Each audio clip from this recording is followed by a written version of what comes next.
On a May night in 1908, Andrew Staceco, a fireman for the Canadian Pacific Railroad, had what would be the first in a series of bizarre and horrifying encounters.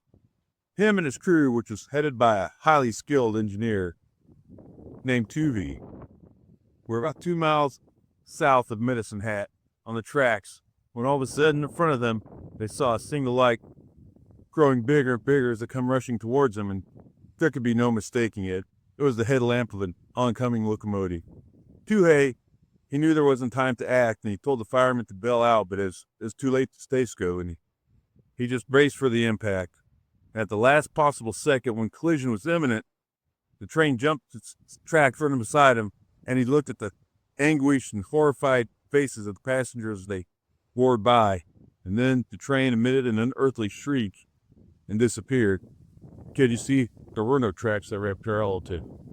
Well, this rattlesnake's bullish, but he took a few weeks off, or earlier, no longer on the rails. But the only way to become an engineer and get promoted was to go back to his fireman position. So, after a few weeks, he joined on again, and this time he had a new crew that was led by an engineer people. And it went smoothly until they got about 2 miles south of Medicine Hat. And once again, the light appeared and grew closer and closer. Everybody bailed that it was too late for him. And he watched horrified, thinking it might be real this time. Once again, the ghost train jumped the tracks and worked beside him, and just the faces of the passengers twisted in agony upon it forever. He had to quit the railroad. Well, he didn't come over the route, but he quit the train.